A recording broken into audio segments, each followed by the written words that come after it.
Vini, vamos lá, vamos falar dos movimentos marcados pela esquerda aí, pros atos, né, pelo Brasil todo no dia de hoje, atos que ditos pela democracia. Vamos falar um pouco a respeito disso? Isso, serão atos aí promovidos até pelo Guilherme Boulos, né, que foi candidato pelo PSOL, líder do MTST, e que agora, a partir de agora, já está nas ruas aí em diversas cidades com esses atos aí a favor da democracia e contra Jair Bolsonaro, mesmo que o Bolsonaro não esteja ainda na presidência, né? Mas o Boulos gravou um vídeo dizendo que a eleição foi marcada aí pelo medo, pela intolerância, pelo ódio, que o Bolsonaro venceu porque espalhou mentiras pelo WhatsApp, aquela coisa da denúncia da Folha, porque se escondeu dos debates e que ele é sim uma real ameaça à democracia. E aí ele diz que tá criando aí essa frente ampla pela democracia com aqueles que no segundo turno se colocaram no lugar certo da história. Vamos ver o vídeo. E é importante que aqui se diga e se reafirme: vai ter resistência. Entre a prisão e o exílio, nós escolhemos as ruas. E já na próxima terça-feira, o povo sem medo vai às ruas de várias cidades do país para afirmar o nosso compromisso com a democracia e com nossos direitos. Jair Bolsonaro não é o dono do Brasil e não vai silenciar as nossas vozes.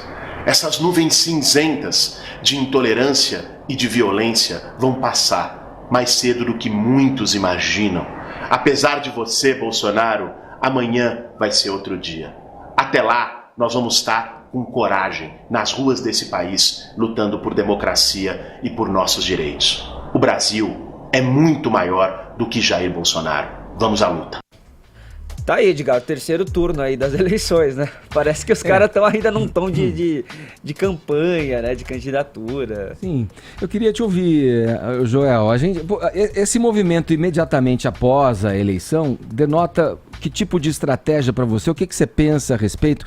Está dentro do jogo democrático ou digamos, a esquerda se posicionando? Porque não existe nada, a princípio, além do que foi dito na campanha, em termos de programa, em que a esquerda pode discordar do Jair Bolsonaro, não tem nenhum ato realizado concreto, porque o governo dele ainda não começou, para que haja uma movimentação contrária, uma reivindicação contrária nas ruas. A que se deve esse ato imediatamente após a eleição se definir, Joel? Não teve atos de governo, obviamente, mas tudo que o novo governo já sinalizou, as pessoas que estão junto dele, as declarações do Bolsonaro dão claramente uma certa agenda de uma direita bastante acentuada. E é evidente que os partidos de esquerda convicta e os movimentos sociais, como o MTST, vão estar contrários a esse governo. Então eu não vejo com preocupação e nem como uma quebra democrática, nada disso. Está dentro do jogo. Não é porque um presidente venceu que agora todo mundo, até quem é radicalmente oposto a ele, vai dizer, não, lindo, agora vamos... Imagina se o Haddad tivesse ganhado. Você acha que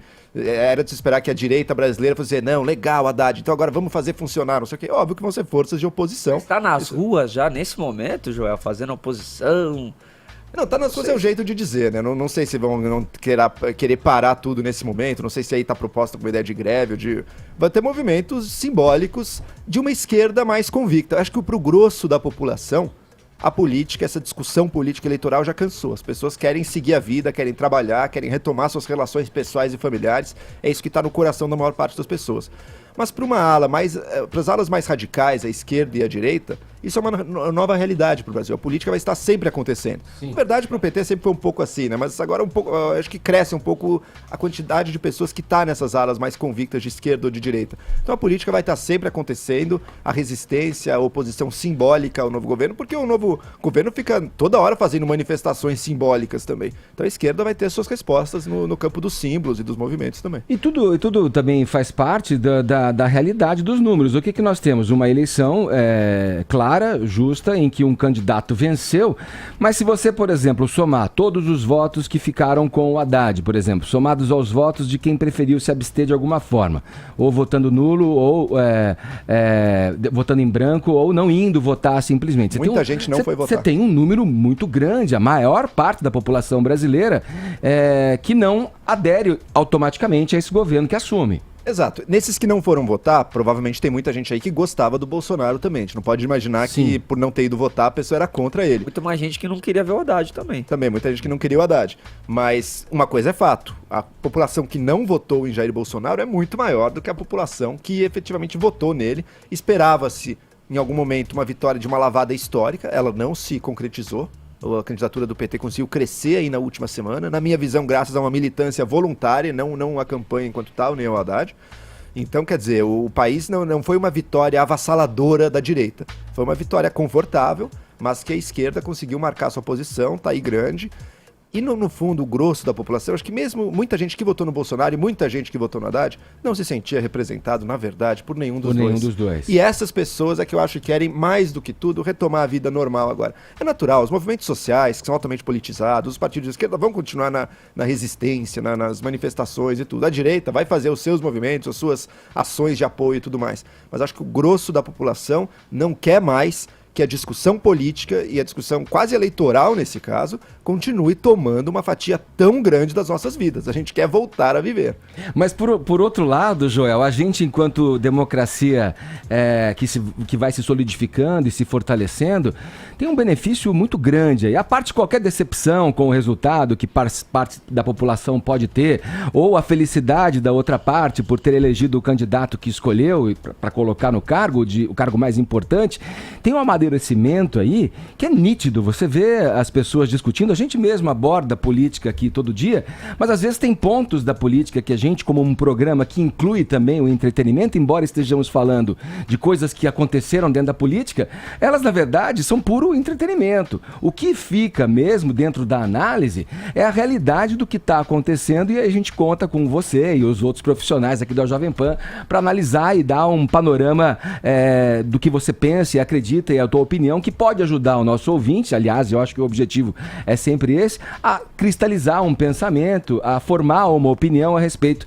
da conjuntura. Eu acho muito positivo que os jovens, eu vi pelas ruas, mesmo em casa, com a família, os parentes, as pessoas pelas ruas com as quais eu pude encontrar, a juventude muito engajada, falando de política e com uma sobriedade surpreendente, a meu ver. Isso é muito legal mesmo. O que eu acho é que não dá pra política, a briga política, a luta política virar o total da nossa existência, né? Olha que curioso o que a gente tá vivendo agora. Uma coisa que você falou da política se aproximando do entretenimento, que muitas vezes é. Hoje em dia o entretenimento está se politizando, você vê artistas se posicionando politicamente, e a política está virando entretenimento. Então, o tipo de cobertura que antes se dava fofoca de celebridades está junto da política também.